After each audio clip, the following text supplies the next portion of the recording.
Tsalo Falava, my name is Leilani Finai Clark, and welcome to the last webinar for the Te Rā o Te Waka Hourua Research Webinar Series. Today we have the privilege of bringing on board Dr. Jemaima Tiatia-Seath, who'll present the findings of her research project, Suicide Postvention, Support for Pacific Communities.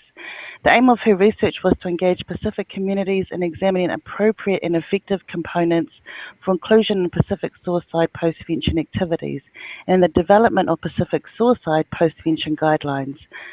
I'll be your facilitator for today, and just before we bring Jemaima on, just a little bit about her. She is a senior researcher for Hibiscus Research and lecturer in Pacific Health, School of Population Health, the University of Auckland.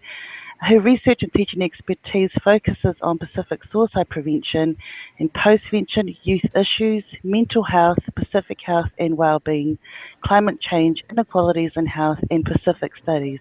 So without further ado, welcome Dr. Jemaima Tiatia-Seath. Talafalava, everybody. Thank you, Leilani, for the introduction. Thank you, Waka Hourua, for the opportunity to present these findings. As Leilani has pointed out, I am a lecturer in Pacific Health, and today I'll be presenting as senior researcher for Hibiscus Research, this project. So without any further ado, we'll get kick-started. Our first slide looks at what is suicide prevention. So Edward Schneidman, who is regarded as the father of suicidology and a clinical psychologist, came up with this term, coined suicide postvention. And what his idea around this is that suicide postvention is in actual fact suicide prevention, because what you're doing is you're protecting or reducing the numbers of suicide for the next generation. So it's enabling those bereaved by suicide to then lead, live longer lifestyles, and live with less stress. So that's what suicide postvention is all about. So why suicide postvention? In our next slide, just in regards to the rationale behind it all, as most of us may be aware, roughly every 40 seconds there's a suicide death globally. Now, the impact is even more exacerbated when we look at those who are left behind or bereaved by suicide. And we see that that's between 48 to 500 million people annually across the globe. So at least 7% of the population is exposed to suicide bereavement. But on average, what is concerning is that at least 60 people are directly impacted by suicide death, one suicide death. Now, we know in this country alone that our suicides are in actual fact rising. And a lot of this, or the majority of these deaths, are amongst our men, our young men in particular. Furthermore, if we move to our next slide, we find that a lot of what's available already in the suicide prevention space has been just that, a focus on suicide prevention. Furthermore, what we're seeing is a Western-dominated focus. And so what that does is that our Indigenous knowledges, our Pasifika knowledges, are somewhat being almost invisible in this space, which is why this study was really important. Also, with the suicide bereaved, quite often we're left with the why. That's the biggest question of all, and it sometimes haunts us. And we find that there's a lot of evidence that suggests that we have different grieving outcomes to those who have lost someone to, say, a cardiovascular disease, a car crash. Not that it's any better or any worse, but there are different forms of grieving. What we also don't know a lot about is that our siblings are impacted. There's a lot of information about a parent coping with the loss of a child, about a child coping with the loss of a parent, but how about the siblings in that family? We don't know enough about that. So there needs to be a lot of information about the different people in a family grieving. Also, with the population that are left behind by the loss of our loved one, we're at least 2 to 10 times greater of a suicide or increased risk of suicide. So you see that there's this population that is left there that are in fact forgotten about. So this is why this information, this project is really important. Now, in our next slide, we find that those left behind, or the suicide bereaved, there's all these types of emotions. It's so complex. I haven't even touched the surface with these words, but in terms of the literature that's around, we find that there's a lot of guilt surrounding families. There's the shame and the blame game and the finger pointing. Usually we're suffering poorer mental health because of the loss. Sometimes we become socially alienated because of shame, because of guilt. We have elevated stress levels. How are we to deal with this kind of loss? And depression and anxiety, it's on the increase. And we know that for the Pacific population in this country in particular, our anxiety and depression levels are really high in comparison to other ethnic groups. So as Leilani pointed out, the aims of this study, if we move to the next slide, was to engage our Pasifika communities. And I think by engaging and talking to our communities, it's then that we're able to come up with some real solutions that resonate with our communities, that are appropriate, that are effective, that are relevant. And so the whole idea around this project was then to try and develop some suicide postvention guidelines that are Pacific specific. So it's a world first. It's a trial and error. But what's really the strength about this whole project is that it's fully informed, and there's so much richness and meaningful outcomes as a consequences of the voices of our Pacific communities. And so by having this information and by having these guidelines, we're then able to support our families a whole lot better than what we are doing currently. So with our method slide, this is about how we went about doing this study. It's loosely based on an Australian study. It took us about 18 months and was funded by Waka Hourua. There were two phases to this project, and phase one was an online survey, and what that aimed to do was to engage Pacific communities and ask them questions around service provision and the support. So it was engaging the community and also engaging service providers, or those that provide support for those bereaved by suicide. So that was through SurveyMonkey. And then on top of that, we added focus groups in Auckland and Christchurch, as we were restricted by time constraints and budgetary constraints. And then with this information from phase one, so all the survey data, all the focus group data, which is all the stories and narratives from those focus groups, we then took it back to our communities, the same groups who have either been bereaved by suicide or work with families bereaved by suicide, to then talk about all these findings from phase one. And so phase two was then to hone down to the nitty-gritty of all these findings to then try and shape these postvention guidelines. In our next slide, we give you kind of a depiction or illustration of how we did that. If we double-click again, you'll find these were the types of numbers that we received or that took part in the study. In phase one, everything that we tried to do was in consultation with experts in the community, comprehensive literature review, and that enabled us then to develop the questionnaire or the online survey. And you'll see we had 173 responses. Keeping in mind that it's tough to talk about a topic like this. So we're really quite surprised with the numbers we did get. We had 70 health professionals and social community workers that also engaged in the online survey. And to the right in phase two, you'll find that we had whānau in 4 main centres, and we were able to engage a lot more of the community and service providers. Then we developed a final report, which will be available on the Waka Hourua website. And we're still in the development of the postvention guidelines. As you can appreciate, this is a trial and error, and it's the beginning of an evidence base. So We're trying to get it right. Now, for our recommendations, in a nutshell, our findings, if we move to the next slide, again, reiterating that all this richness comes from the voices of our Pasifika communities, young, old, and those who have been impacted by a suicide. Now, across all those facets of data collection, so the online surveys, the focus groups, and the funnel that we held across the country, these are, in a nutshell, some of the findings we have.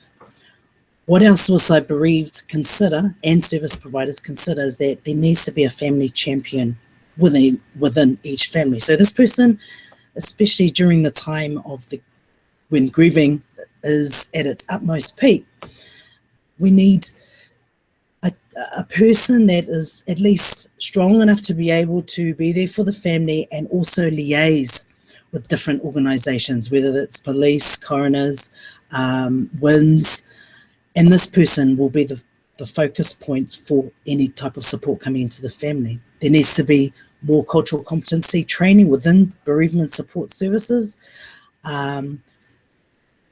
So being able to, I guess, connect with a family. The likes of Leva also offer cultural competency training around that. So services, whether it's the police, whether it's victim support, whether it's in any type of suicide bereavement service, this is core. This would be one of the core components. There needs to be ethnic specific resources. As you can also appreciate, we've lumped together all Pacific peoples.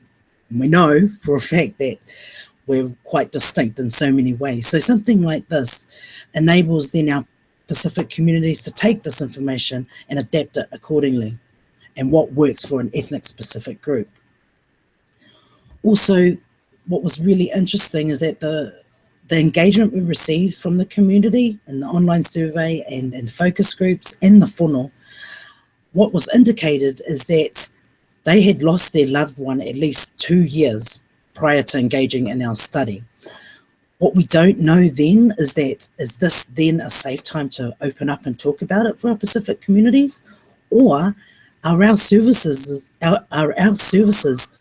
not being consistent up until two years? Where is the support up until those 2 years? Can our families then speak a lot earlier about it? So this needs to be a component we need to look into further. Family support groups, this is all about the existence of community support groups that are out there. Now, what resonates for Pacific families is that, no, I don't really want to go into the community where I don't see a familiar face. I'd rather we dealt with it within our home and we grieved as a family. So then what this suggests is that we need to train family facilitators. It could be the family champion, we don't know. So family support groups, we may need to develop some guidance around how to facilitate a family support group. Gendered responses, we also found from the engagement that the majority of our responses were female. So the question is then asked, where are our Pasifika males? Or is it that we need to develop a gendered response that clicks with our Pacific males? How can we support our Pacific males to talk about the loss of a loved one?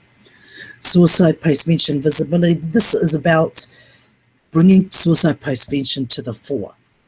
Like I said, there's a lot of focus on suicide prevention, but if we bring suicide postvention to the fore, what we're in actual fact doing is reducing suicides. So there needs to be more visibility. Our next slide, family counselling. What's really pleasing is that our Pacific communities are all for it. They're all for talking about it. And that as much as the 2013 census states that spiritual beliefs or religiosity is decreasing amongst our Pacific communities, it is still a major component to be part of postvention training, our spiritual guidance. So our leaders need to be involved. There needs to be more training around postvention. I think that it should be tagged onto existing suicide prevention initiatives. Postvention needs to be a part of that. There also needs to be open communication between families and coroners. Coroners, in actual fact, do want to hear more about family narratives, so it helps to inform their coroners' reports. In the same token, our families need to know what's going on and how is this coroner, this stranger that knows nothing about this family, how are we then to help them get a better picture around our loved one that we've lost. Also in the workplace, what we need is some type of support for our management, our employers, our colleagues. How does a manager or an employer deal with an employee that has lost someone to suicide? Or is it that we have lost a work colleague to suicide? There needs to be training in the workplace. Also, financial advice is needed around that time when we lose our loved one. As I said before, the grief and the healing is a lot different. Maybe the family champion should then be the person to gather this financial advice around and bring on those important people to help advise the family and work alongside the family. Our next slide, and our last around the recommendations, again, family support groups are crucial. And the Mental Health Foundation has released some a report around how to start a support group. What needs to happen then is that we need to inject this with Pacifica flavour. We need a service that's dedicated to Pacific Suicide Postvention, wholly dedicated to this cause. Obviously, people that are experienced and people that have lost are going to lead this. When the community was asked who they would like to see lead this, it was the usual suspects. It was community leaders, families. It was Leva. It was Te Rau Matatini. All our major players coming together and leading and working alongside communities, as these organisations are in fact doing. And of course, more research is needed. I've presented a whole heap of factors, and I'm sorry it's been an information overload, but there needs to be more in-depth and more meaningful discussion around all these components that are presented, because we don't know enough. And I think as a world first, it's exciting, and it's exciting for suicide prevention in general. So we need more investigations and explorations. Now our study, the next slide, our study could not be complete. We could not be any more supported than these people and these individuals and these organisations who offered their time, support, and really believed in this whole, this vision, and do a lot in the community for suicide prevention among specific communities. So I'd like to thank all these people that helped inform and guide us as well, whether it was financial, whether it was emotional, whether it was spiritual. Thank you so much. And our next slide, this is the team who made it happen. And what was exciting about this is that we had a lot of young Pacific researchers, emerging undergraduate and postgraduate University of Auckland students coming and learning a lot more about some of the issues that are impacting our communities. So I'd like to thank this team as well. And I will leave it at that and open it now for discussion. So thank you. Wonderful. Thank you so much, Jemaima, in regards to some of the findings that your researchers brought up. I was just thinking about the methodology that you went through in one of your slides, and approaching those families that are bereaved by suicide. And you made mention, as we went through the presentation, about the timing that they didn't actually approach until perhaps 24 months down the track, and how this could be a resonating question for services in regards to what is the right time to approach our families that are bereaved by suicide, especially from the Pacifica community. So I guess for me, it's thinking about when you first went about going to get this information from our bereaved families, what was the timing aspect that you had in mind in approaching them with your survey questions? So ethically, we were bound by ethics, and obviously to protect our communities, it was a matter of our recruitment strategy was to use social media. It wasn't about us approaching families or individuals ourselves. It was people coming forth. And I guess the survey was anonymous. So, no one could be identified.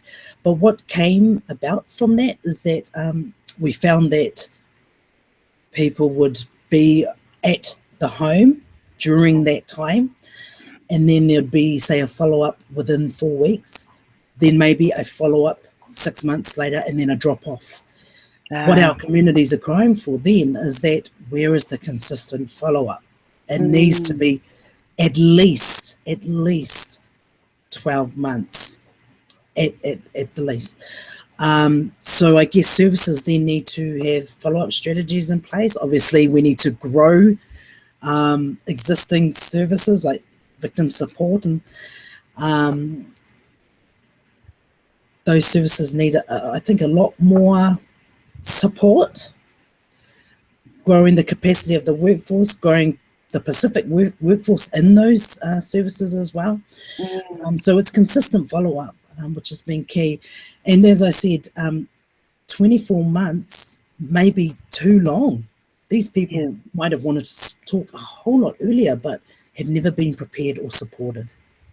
Definitely. Thinking about just one of your phrases from the very first slides, around that timing of 24 months, if we're thinking of postvention, the suicide prevention for that next generation, you're right, that timing actually could be too far out.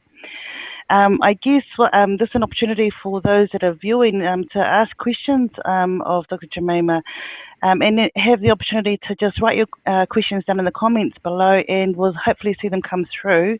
And we'll ask them of her. I've got one here at the moment. You said that you've got the research paper available via the Waka Hourua website, and work still is on the postvention guidelines, obviously a big piece of work. So I guess next steps for you, what would that be? The next steps for us.